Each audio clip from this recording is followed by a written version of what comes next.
Bonjour à tous, je suis ravie de vous retrouver aujourd'hui pour vous présenter le livre de mon ami Alcide qui s'intitule Comment créer son jeu divinatoire de A à Z. C'est un livre qui est édité par les éditions Contredire du groupe Guy Trédaniel au prix de 12,90 €. Pour les personnes qui ne connaissent pas Alcide, il est tout supposé à vous indiquer les démarches à suivre pour créer votre oracle, car il en a lui-même créé 3, dont les cartes divinatoires d'Algariel, l'oracle de Mercure, qui m'est bêtement passé sous le nez et du coup que je ne peux pas vous montrer avec les autres, et l'oracle des sages. À la suite de ces 2 premiers oracles, il est également publié 2 livres d'accompagnement pour aider les personnes à interpréter leur tirage. Ce livre s'adresse à toutes les personnes qui veulent créer leur propre oracle parce que il y a une part de frustration dans les jeux qu'ils ont pu découvrir, parce que souvent on se dit waouh, ils sont magnifiques, il est magnifique ce jeu. Ah non, mais là il y a ces 2 cartes qui me plaisent pas trop.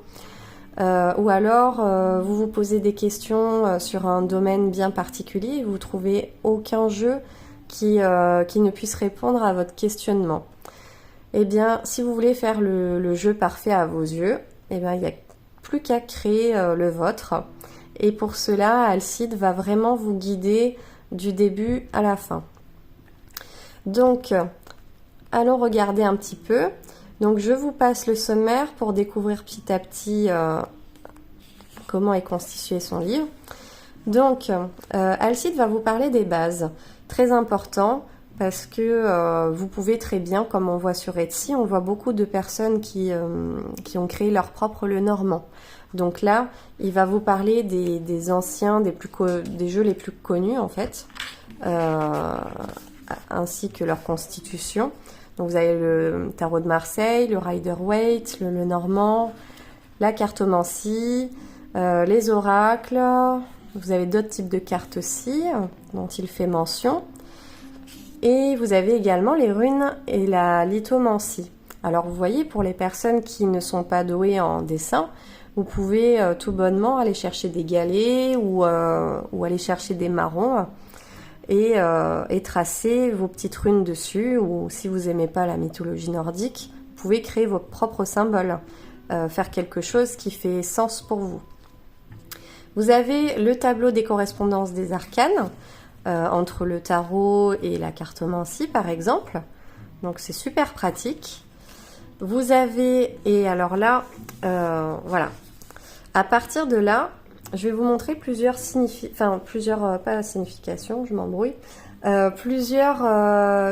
utilisations de ce livre, parce que vous pouvez vous en servir en dehors de la création d'oracles.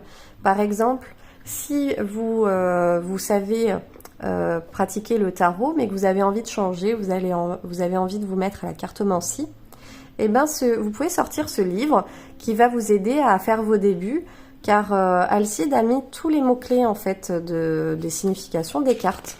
Je trouve ça vraiment très chouette. Il l'a fait également pour les runes. Ensuite, il parle de la composition et la structure du jeu. Et alors ça, c'est très très très important d'apprendre à faire le squelette de son jeu pour qu'il y ait un sens et pour qu'il y ait une âme. Parce qu'en ce moment, on voit beaucoup sur les groupes Facebook des personnes qui auto-éditent leur jeu. Il y a des très très belles choses et il y a du beaucoup moins bien. Voilà, il y a des choses où on se demande si c'est vraiment pas faire un oracle pour faire un oracle. Et là, Alcide va vous parler, va prendre des exemples connus tels que l'oracle Béline, qui est justement divisé en plusieurs catégories par planète, qui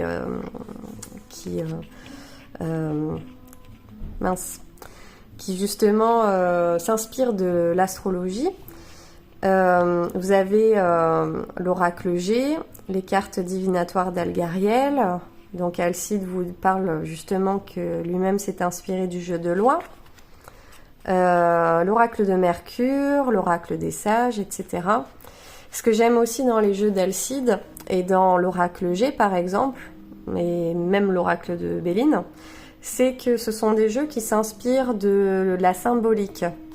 Donc pour faire un jeu comme ça, il faut vraiment faire un travail de recherche historique, de symbolique, etc.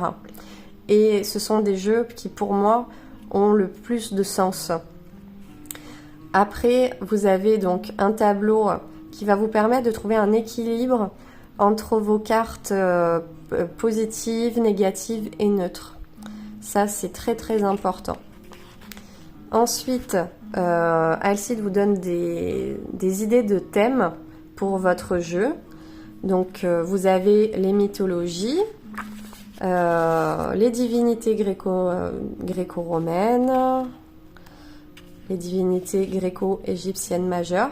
Et alors là, donc, pour moi, une autre façon d'utiliser ce livre, c'est aussi, si par exemple, vous avez acheté l'oracle de Claire Duval sur les messages de l'Égypte ancienne, et que il y a des dieux pour lesquels vous séchez, vous en avez jamais entendu parler, ou vos cours d'histoire remontent à trop loin et vous avez oublié, et pour ne pas simplement que prendre en compte la phrase qui est inscrite sur l'oracle, vous pouvez également vous servir de ce livre pour en comprendre le sens le plus profond et voir quels sont les attributs de la déesse que vous avez tiré par exemple. Donc ensuite vous avez d'autres thèmes divers et variés qui sont très inspirants et d'autres qui ne sont pas encore très abordés comme le sport et les performances. Voilà, les anges, les démons, le paganisme, etc. Vous avez les différents domaines d'interprétation. On trouve souvent dans les livrets le général, l'amour et le relationnel, professionnel. Et après, vous avez d'autres thématiques, en fait, d'autres domaines qu'a ajouté Alcide et qui sont tout aussi pertinents. Ensuite, vous avez les techniques et le matériel. Donc là, Alcide va vous montrer tous les supports, les outils, les techniques que vous pouvez utiliser. Si par exemple, vous ne savez pas dessiner ou peindre, vous allez avoir le collage, la photomanipulation, le dessin digital. Voilà. Bon, après, vous pouvez essayer d'autres choses, hein. Par exemple, moi, je n'ai pas pris de cours de dessin depuis le lycée, mais par exemple, le pastel a l'air d'être plutôt facile, enfin moins compliqué que les autres, donc pourquoi pas essayer. Et à ce moment-là, il va vous expliquer la différence parce que vous avez des pastels secs, les pastels gras, tout ça. Il va vous conseiller une bonne marque parce que on vend, il y a de tout sur le marché, donc il n'y a pas le même rendu d'une marque à l'autre. Le papier utilisé. Et pour vous donner une idée du rendu, il va vous citer quelques oracles dont les auteurs se sont servis de ces techniques-là. Ensuite, vous avez les programmes et la mise en page. Donc voilà, tout le côté informatique, moi j'y connais rien, donc si un jour je suis tentée pour créer mon oracle, ça me sera très utile.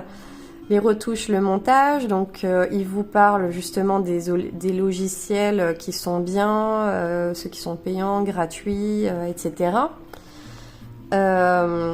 Les erreurs à éviter, parce que c'est sûr que si on ne prend pas la bonne résolution, en imprimant, on va se retrouver avec quelque chose de très flou. Voilà, de faire attention au cadrage, etc. Ensuite, vous avez l'auto-édition, l'édition, l'impression. Donc voilà, pareil, vous avez toutes les démarches à faire. Avec l'édition, la différence entre l'édition et l'auto-édition, les différents types de contrats, présenter son projet aux éditeurs, les contrats, les clauses, les droits. Voilà, il va vous donner des renseignements pour pas vous faire avoir aussi. parce que vous pouvez avoir la malchance de tomber sur des personnes qui sont pas très honnêtes ou voilà. Ensuite, vous avez portrait d'artiste. Et là, en fait, deux amis d'Alcide, dont Célia Mélesville et Gérard Barbier, l'auteur de l'Oracle G, entre autres, ont répondu à quelques questions, justement, en se présentant, en parlant de leur expérience en tant que Célia, notamment, qui est auto-éditrice, de leur parler de leur jeu, de la spiritualité aujourd'hui, des difficultés qu'on peut rencontrer quand on est auteur et leurs inspirations artistiques aussi. Voilà, donc après vous avez les remerciements, etc. Vous avez une petite page sur notre ami Alcide. Et à la fin, c'est super chouette, vous pouvez déjà tenter l'expérience sur les cartes qui sont intégrées dans le livre et qui sont détachables. Voilà. Donc, je trouve que c'est un livre qui est super, qui est très riche, parce que même s'il est court, vous allez le voir, vous allez le lire quand même rapidement, je pense, mais ça vous permet en fait de vous donner l'élan dans vos recherches. Après, c'est à vous aussi, c'est un projet de cœur, c'est quelque chose qui prend du temps, qui demande de la passion. Donc c'est à vous aussi de vous inspirer de ce livre-là, mais de faire des recherches en parallèle pour enrichir en fait votre oracle. Je crois que voilà, on a fait le tour. Après, voilà, n'oubliez pas que vous pouvez aussi vous en servir pour la signification des runes, de la cartomancie, pour un petit rappel des attributions des dieux gréco-romains, égyptiens. Et voilà, je le trouve vraiment très très bien ce livre. Bravo Alcide. Je te remercie, je te fais un bisou. Et merci à tous d'avoir regardé cette vidéo. N'hésitez pas à mettre en commentaire ce que vous en pensez. Si vous comptez faire un oracle, sachez que Alcide a lancé un petit concours, un petit jeu pour que justement toutes les personnes qui se sont procuré le livre fassent un concours d'illustration en dessinant ou pas. Donc vous pouvez très bien envoyer le vôtre sur les réseaux sociaux. Voilà, je vous embrasse tous et puis à bientôt.